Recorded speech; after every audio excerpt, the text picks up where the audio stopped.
Chris Stokes, then head of Newport away in the first leg of the playoffs. Chris, how much is it a case of you did the job up at Oldham, you've had a good week's training, let's just go again?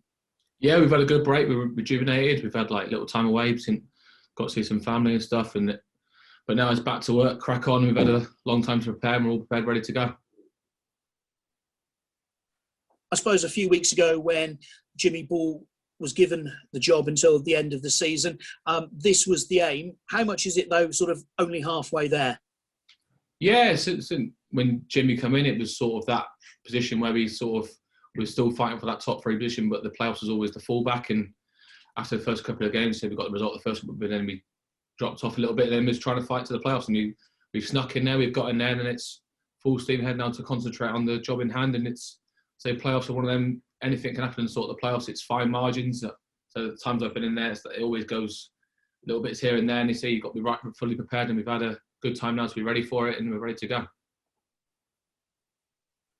And how much does prior experience of the playoffs just help? And is that something that you and one or two others can share? Yeah, definitely. I think it's going into it. We've got a lot of experience in the group. That's what we recruited in the summer for times like these. This is where the old heads come to the party, and you've got to gather around and make sure everyone's on that sort of the same sort of page going into the game, because it's a lot of nerves come into it, a lot of things that come into the playoffs that not come into sort of individual games, because it's two legs. It's different. It's not like your normal sort of game. So yeah, we've spoke about it a little bit, but you don't want to put too much pressure on it, because it's at the end of the day, you've got to treat it as a normal game. But as much as it is a really important game, and the first leg is you go into it hoping to win, but it's not all over. So we've got a second leg to fall back on, and it's nice to be at home the second leg as well. And two-legged football is something that you don't come up against at any other time of the season, apart from in the playoffs at your level. So how much of a game changer is that?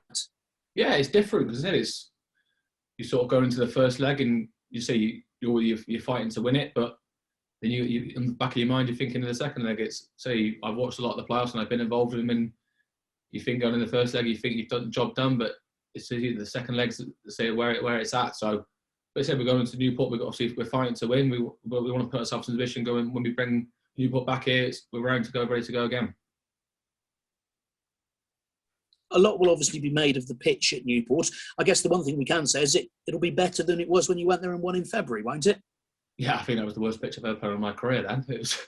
I think there wasn't a blade of grass on there. So yeah, hopefully it's a bit better now. I think they had some time off it, didn't they? They went to Cardiff, and so they've hopefully sorted out as much as they could. But yeah, it's bobbly, it's lively. There's not going to be a lot of football play, but we are sort of possession sort of team, so we're trying to get it down and play as much as we can. But you've got to play in the right areas. We've had that experience. We've been there, and it's not going to be any worse than what it was, and we've been there before. So we're fully expecting not a great pitch, but we will try and do what we can on it. But it probably helps that we've been there with the worst of it, so it's not going to be worse than what we've been there before. And there's people in each squad who were at the other team last season. Liam Shepherd, obviously, will know quite a lot about Forest Green, but also I suppose Jamil Matt knows a lot about Newport. Yeah, we've got lads that have been in individual teams. So Jam has obviously helped us in the two games we played them before. He knows all about them. He knows their manager. So little things that help. And we've got vice versa for Shep. But that it's different sort of now. We've got a new manager in, so a lot of different ideas. And Jimmy's tried to install him over the few days that it's been a few weeks now he's been with us. And it's sort of the patterns of players are starting to come to fruition. So it's been good that we've had that preparation for this one that's been a little bit longer than usual for a game. It's been nice to actually fully work on a lot of stuff on the training pitch. I think Jimmy's enjoyed that well, getting the boys actually together a long period of time to actually work on a lot of stuff. So hopefully going into Newport, we're fully prepared, and so we go into it with the ideas that we have been working on in the training pitch. How much has Jimmy actually changed? Because obviously his first thing was to kind of change the mentality and get some form back. But from a practical point of view, how many sort of changes has he made to the way in which you're playing? Yes, everyone's got different ideas of football, but don't try and change too much drastically, because he's coming in during the season, so it's hard to jump straight in and try and change formation, try and change personnel in different areas. But he said he's done it over time. He's been clever how he's done it. He's not just done it straight away. I think this week's been really good as well, where we've managed to work on stuff that's maybe not been enough time, because it's been Saturday, Tuesday, and it's relentless, and it's just about preparing for the game. So this one, we had a lot of time to work on the training pitch and So we played in different sort of formations that we haven't really played before, and it's getting narrowing them down sort of positions, actually work on sort of movements as well. You don't want to try and do too much, but basic sort of movements in that sort of forward sort of area, that maybe because we weren't creating enough goals, we weren't scoring enough goal scoring opportunities. So that's the main sort of side he's been working on, to try and get us in those positions, because we were getting there, but it's just trying to get the ball in the back of the net. And so in Oldham, we managed to do that, and hopefully we can carry that on going into Newport. And both teams' defences have been very good of late. I guess that shows you'll both be hard to break down. Newport obviously got a long throw-in threat, and I guess that puts plenty of emphasis on you as one of the key men to get them clear. Yeah, a lot of teams. I think it's been a fashionable thing this year. I think every team's got a women long throw. It's ball skips a thing that's been one of the things in this year. I think since Cheltenham have done it, I think everyone's thought, oh yeah, we're crack on that. So yeah, it's one of them. We're expecting it. We've got used to it now. It's not unknown to us, and saying a lot of teams have been doing it. So it's all about keeping the balls. If you can keep it in play, great. But it's we're not afraid of the long throw. It's just a ball coming in your box, and you've got to deal with it. And actually, talking about that transition that you've made from fullback or wing back in your really young days to centre half, how has that sort of gone? Because you seem to have adapted pretty seamlessly to it. But when I saw you last play against Forest Green for Bury a couple of years ago, you were still at left back.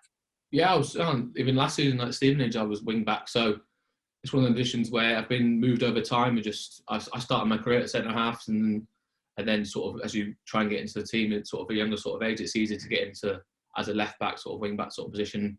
I sort of really sort of stuck then from there. I sort of enjoyed that sort of role, but growing up, I was always a centre half, and then sort of the later part of my career, so Mark seen me as a centre half when he brought me in, and he recruited me as a centre half, and that's what I come here to play. And since I've been at Forest Green, that's the position I've played, and I've really enjoyed it.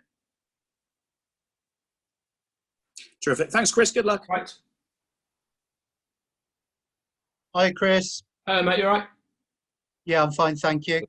How important do you feel it is for you personally and for the team that you've had 2 promotions out of League Two? Yeah, so you're always fighting for that next one. It's what I said. I said it when I first come here. That's what I set out to do. I wanted to get this club promoted. I missed out on the time I was here before. We were always trying to fight to get out of the conference, and I never achieved it. So it was my ambition when I first come back was to get that promotion.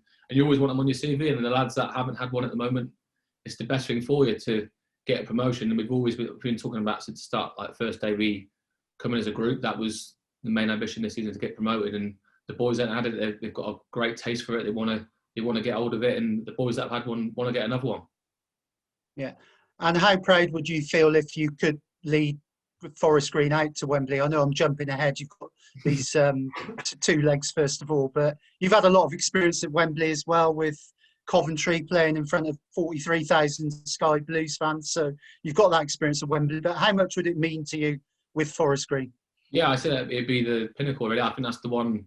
Even though I've been there at Coventry, it's this sort of Forest Green's my sort of club. I've been there. So growing up when I was a kid, it's the club that gave me my first opportunity. So coming back, I think it'd be the best one for me. If we did manage to get promoted, it'd definitely be the highlight. I've seen the one I probably look at the most. I think, and that's what I'll be most achieved probably off. So yeah, it's what I really want to achieve, and hopefully that happens. Yeah, we mentioned it to Jimmy Ball earlier, but how important is it, the fact that the team are going into the playoffs in really good form?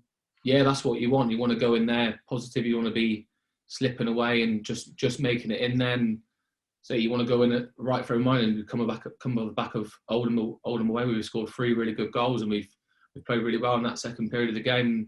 So naturally, the opportunities we've been creating, we're converting them. So it's real positive, and defensively as well, we've kept a few clean sheets and been really strong. So all areas of the pitch we're feeling good, and same we're raring to go for Newport. Yeah.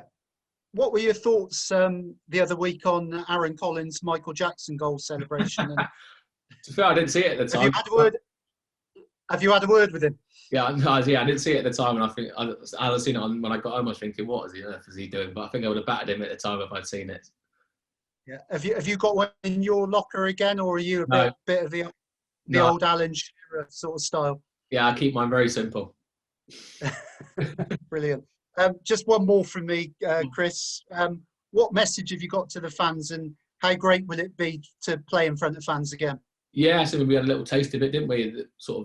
Around the sort of Christmas period where the fans come back and they were here, and it was it was absolutely great to be able to play in front of them. The boys that haven't been playing in front of them, to get that first taste of playing in front of fans at the Newport, it was brilliant. So that's what we've been itching for. You've seen it in the cup final the other day, and it made football feel the actual special, and that's fans make the game. So I think that all the boys are looking forward to it, and we can't wait to have the fans back in. Hopefully, we're all celebrating together come the end of it.